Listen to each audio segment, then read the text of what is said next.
సంపూర్ణ రామాయణం సులభ శైలిలో సుందరకాండ సముద్రయానం. పర్వత శిఖరం మీద నిల్చొని హనుమంతుడు వానర బల్లూక వీరులు చూస్తుండగా తన శరీరాన్ని పెంచాడు. మహేంద్ర పర్వతం మీద మరో పర్వతం నిల్చున్నట్లు చూపరులకు భ్రమ కలిగిస్తూ హనుమంతుడు విశ్వరూపం ధరించి సింహనాదం చేసి ఆ పర్వతం మీద నుండి కుప్పించి సముద్రం మీదుగా ముందుకు దూకాడు.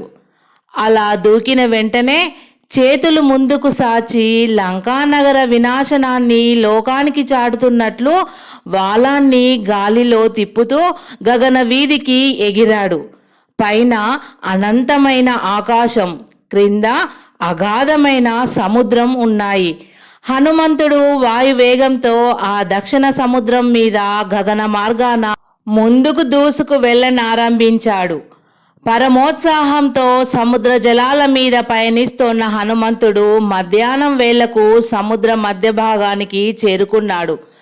విపరీతమైన వేగంతో ప్రయాణించడం వల్ల, సూర్యతాపం వల్ల హనుమంతుని శరీరం స్వేద బిందువులతో ఆవరింపబడి ఉంది.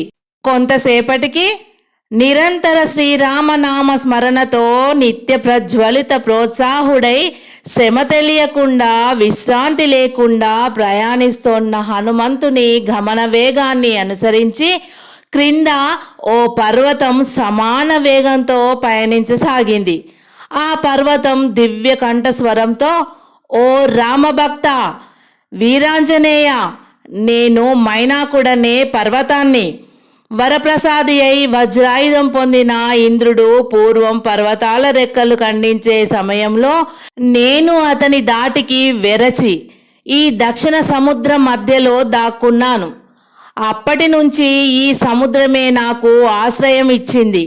నువ్వు లోక కళ్యాణార్థం లంకాపురానికి వెళ్తున్నట్లు ఉన్నావు.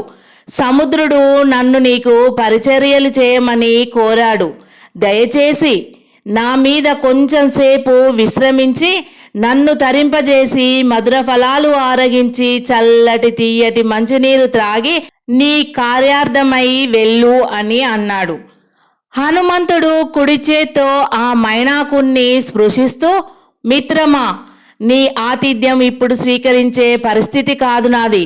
సీతామహాదేవిని సందర్శించే వరకు నేను పచ్చి నీళ్లు కూడా ముట్టుకోను. అవిరామ సేవ తత్పరుడు, అద్వితీయ సత్వ సంపన్నుడు వాయు మహాదేవుని పుత్రుడనైన నాకు శ్రమ ఎందుకు కలుగుతుంది? నువ్వు హృదయపూర్వకంగా ఆహ్వానించినప్పుడే నీ ఆతిథ్యం స్వీకరించినంత సంతృప్తి కలిగింది. ఇక నువ్వు నీ స్థానానికి వెళ్ళి క్షేమంగా ఉండు. నేను ఇక వస్తాను అని హనుమంతుడు మైనాకునికి మరో మాట మాట్లాడడానికి అవకాశం ఇవ్వకుండా రివ్వున రామబాణంలా ముందుకు దూసుకుపోసాగాడు.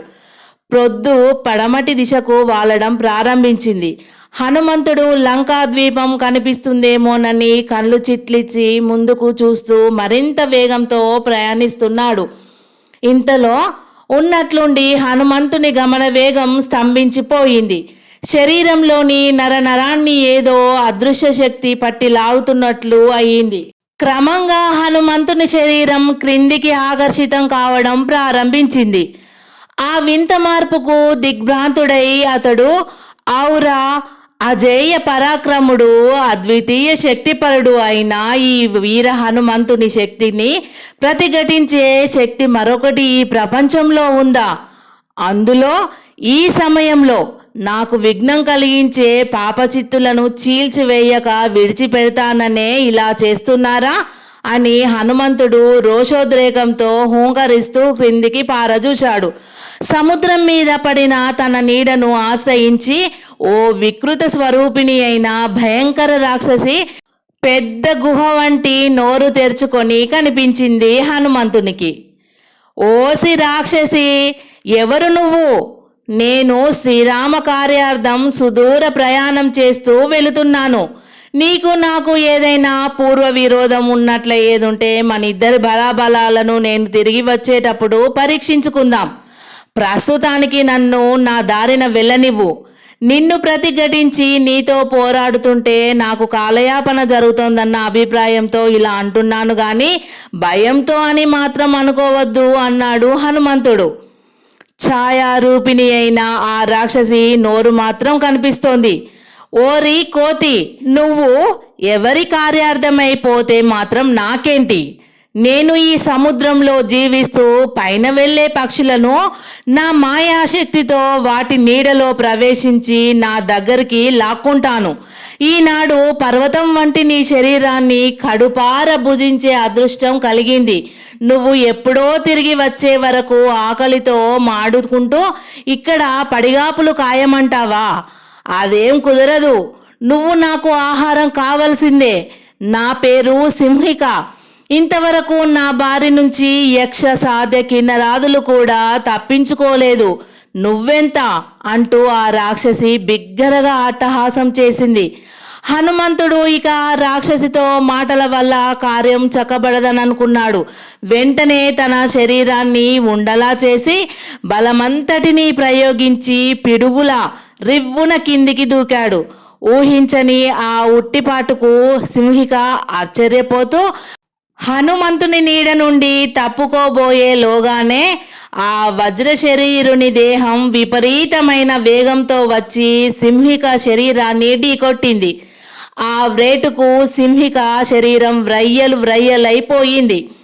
హనుమంతుడు ఇలా సింహికను వధించి సూర్యతేజుడై మళ్ళీ సముద్ర జలాలపై భాగానికి లంఘించగానే శాకిని డాకిని భూత ప్రేత పిశాచ గణాది నాయకురాన్లు హనుమంతుని ముందు కనిపించి తమను తాము పరిచయం చేసుకొని, ఓ వీర హనుమ, మాకందరికీ అధిష్టాన స్థానంలో ఉండే సింహిక నీ చేతిలో మరణించింది. ఇప్పటి నుంచి మేమందరం నీకు విధేయులం. నీ పట్ల విధేయతకు గుర్తుగా నీకు మేమందరం మా సేవాభావాన్ని శాశ్వతంగా ప్రకటిస్తున్నాం.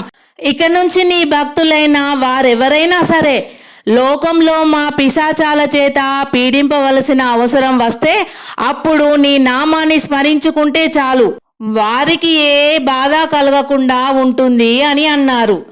హనుమంతుడు తల ఊపి ఆ భూతాలను వీడుకొని ముందుకు సాగిపోనారంభించాడు. అంతలో అష్టదిక్పాలకులు ప్రముఖ దేవగణాలు హనుమంతునికి ప్రత్యక్షమై, ఆంజనేయ, నీ శక్తి సామర్థ్యాలు ఎప్పటికప్పుడు ద్విగుణీకృతాలై విజృంభిస్తూ ఉంటాయి.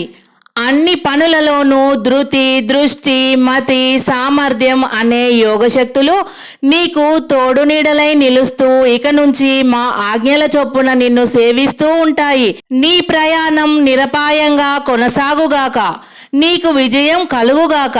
నీ ప్రభుదేవుడైన శ్రీరామచంద్రమూర్తికి దిగ్విజయం కలుగుగాక అని దీవించి అంతర్హితులైపోయారు. హనుమంతుడు దేవతలు అనుగ్రహించిన యోగశక్తులు తన శరీరాన్ని మరింత కాంతివంతం చేస్తూ ఉండగా ఆ శక్తుల ప్రోత్సాహ బలంతో రెండవ సూర్యబింబంలా వెలుగుతూ మరింత వేగంతో ముందుకు పయనించసాగాడు. దిగప్రొద్దు అయ్యింది, సాయంత్రం అయ్యింది, సంధ్య ప్రవేశించింది. అయినా హనుమంతునిలో నీరసం ఆవహించలేదు. వాయువేగంతో పోటీపడి రివ్వున గగన మండలంలో ముందుకు ప్రయాణిస్తూనే ఉన్నాడు. కను చీకటి పడబోతుండగా హనుమంతునికి ఎదురుగా క్రింద భాగంలో అల్లంత దవ్వులో మినుగు మినుగుమంటూ ఆకాశంలో మెరిసే నక్షత్రాల్లా దీపాలు కనిపించాయి. తాను దక్షిణ సముద్రం అవతలి వైపు చేరుకుంటున్నానని, ఆ కనిపిస్తున్నవి లంకా నగరంలోని దీపాలు అయి ఉంటాయని భావిస్తూ హనుమంతుడు అదే గమన వేగాన్ని కొనసాగిస్తూ క్రిందికి దిగసాగాడు.